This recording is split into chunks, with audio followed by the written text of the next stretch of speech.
안녕하세요 팬 여러분, 팬랩입니다. 여러분들 중에 혹시 공부할 때 총명탕을 복용해 보신 적이 있으신가요? 저는 학생 때 시험 전이나 긴장을 너무 하게 되면 헛구역질을 하곤 했습니다. 지금은 아니지만 그땐 왜 그렇게 긴장을 했는지 모르겠습니다.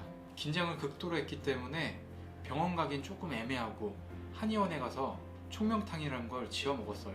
그랬더니 긴장되는 게 조금 덜하더라고요. 총명탕을 말씀드리기에 앞서서 총명하다라는 단어부터 짚고 넘어가겠습니다. 아니, 약 먹고 총명해지는 게 말이나 돼? 똑똑해지고 지능이 올라간다고? 이렇게 생각하시는 경우는 두 번째, 사전적 의미를 생각하는 것이고, 총명탕에서의 총명은 첫 번째 의미입니다. 상술로 이름이 멋지게 네이밍된 거다 라고 하기에는 만들어진 지 엄청 오래된 처방입니다.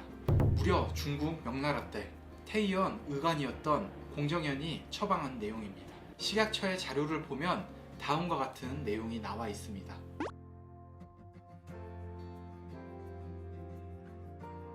다 읽으셨으면 넘어가겠습니다.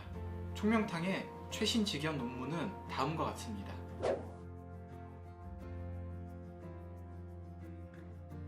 여러분도 잘 아시겠지만 먹기만 해서 공부를 잘할 수 있는 약은 있을 수가 없겠죠.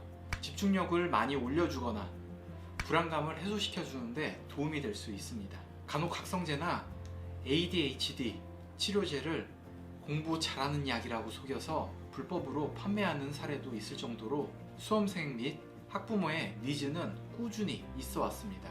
하지만 부작용도 적지 않습니다. 특히 ADHD 약은 식욕 부진이나 수면 장애 또는 성장 지연, 강박 증상, 환각 등의 심각한 부작용을 유발할 수 있으니 꼭 조심해야 됩니다. 수능일이 한 달도 안 된 시점에서는 스트레스 관리가 매우 중요합니다. 의외로 수능일이 다가올수록 뭘 봐야 되는지 공부는 손에 잡히지 않고 오히려 더 안 하기도 합니다. 혹은 의욕을 상실해버린 채 될 대로 되어라 하는 친구들도 봤어요. 이런 증상이 너무 심해서 스트레스를 받는 학생분들 같은 경우는 증상에 맞는 적절한 처방을 받는 것도 도움이 될 수 있겠다. 조심스럽게 말씀드립니다. 우울, 불안, 불면 증상이 우선된다면 안신지제 등의 약이 도움이 될 수 있으시고, 복통이나 소화불량, 식욕 부진이나 과민성 대장 증후군 같은 증상이 있다라고 한다면 속을 좀 편하게 해주는 처방을 받는 것도 도움이 됩니다.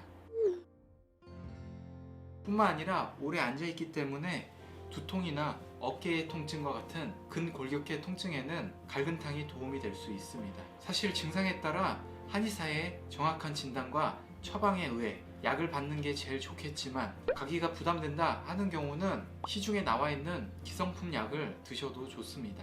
총명탕 이외에도 공진단의 경우 피로회복 뿐만 아니라 기억력 개선에 도움이 된다라는 연구 논문도 있는데요. 대학 입시를 준비하는 수험생분이나 고시를 준비하는 공시생분들이 오랜 시간 움직이지 않고 책상에 앉아서 스트레스를 받으면 우리 몸의 기혈이 떨어질 수밖에 없습니다. 그리고 우리 뇌는 체중의 2% 정도밖에 불과하지만 에너지 소비량은 전체의 20%나 될 정도로 매우 많은 에너지 소비를 하고 있습니다. 우리가 흔히 머리가 잘 안 돌아간다 라는 말을 하죠. 너무 지속적인 자극들이 오래되다 보면 두뇌 쪽에 만성적인 혈류 감소나 혹은 산화 스트레스를 일으키게 되면 이게 곧 뇌혈류 감소로 이어질 수가 있습니다. 그러면 자연스럽게 기억력 저하나 만성 피로 등으로 이어져서 학습 능력이 떨어질 수밖에 없겠죠.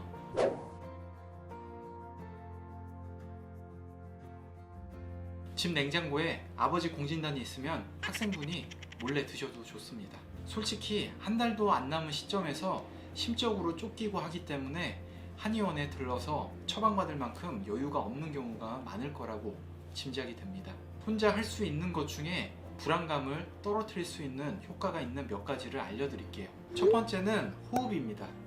학생분들 대다수가 운동량은 적고 하다 보니 숨 쉴 때 배로 하는 복식 호흡보다 거의 흉식 호흡을 합니다.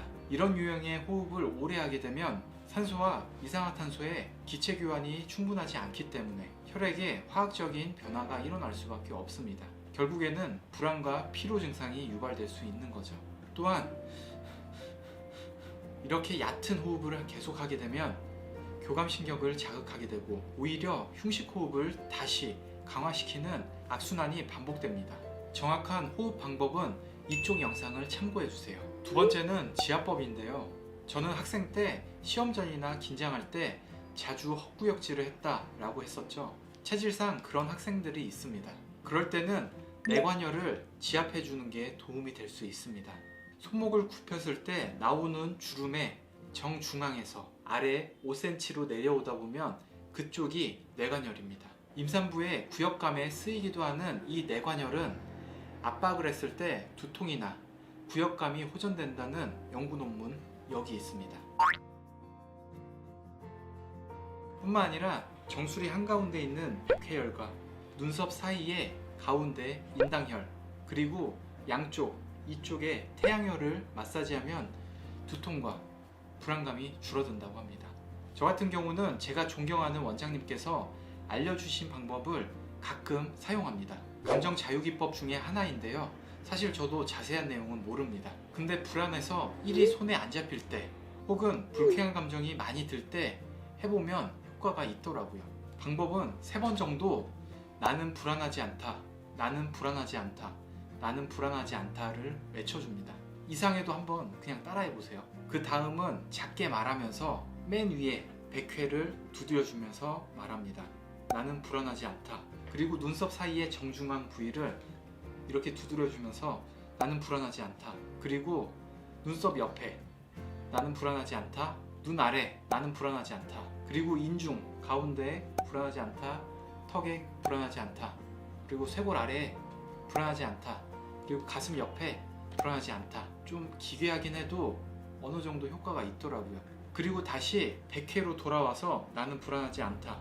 이렇게 3번 정도를 반복해 주세요. 좀 겉보기에 저게 뭐야 좀 이상하다 라고 싶어도 너무 불안하면 한번 따라해 보세요.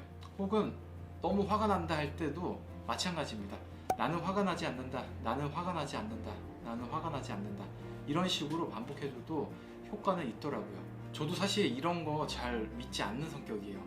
근데 컨트롤이 되지 않을 때, 너무 불안하거나 할 때 해주면 어느 정도 안정시켜주는 효과가 있습니다. 제가 아까 대충 위치들을 말씀드렸잖아요. 근데 정확한 위치가 어디야? 어디를 그렇게 두드리라는 거야? 라고 너무 집중하지 마세요. 그냥 대충 그쪽 위치를 하면서 마음을 진정시키는 방법입니다. 시험 당일에 급작스럽게 하지 마시고 불안하실 때 한 번씩 해보세요. 그리고 불면이 있는 경우는 주무시기 1시간 전에 미지근하거나 따뜻한 물로 반신욕을 하고 나면 일시적으로 체온이 떨어지면서 숙면을 취할 수가 있습니다. 하지만 바로 직전에 하면 오히려 각성이 될 수 있으니 조심해야 되겠습니다. 불안하거나 초조할 때 먹는 우황청심원, 이거를 드실 때도 체질에 받는 분도 있고 안 받는 분도 계시기 때문에 모의고사를 볼 때나 공부하다가 불안할 때 평소에 테스트 해보는 게 중요합니다. 그래야 시험 당일에 너무 다운되지는 않을지 혹은 안정이 될지 본인이 스스로 판단할 수 있습니다. 수험생분들은 잠을 쫓기 위해서 에너지 드링크 많이 드시죠? 이러한 음료를 통해서 나오는 각성 효과는 대부분 카페인에 의한 건데 고용량의 카페인을 복용하게 되면 심장이 두근거리거나 혈압을 올릴 수 있습니다. 그리고 카페인 효과가 떨어지게 되면 오히려 더 피곤한 증상을 유발할 수 있죠. 어느 정도 카페인 양도 조절하는 게 좋습니다. 시험을 앞두고 많이 심란하고 하실 텐데 잘 준비하셔서 좋은 결과 있으시기 바라겠습니다. 지금까지 펜랩이었습니다.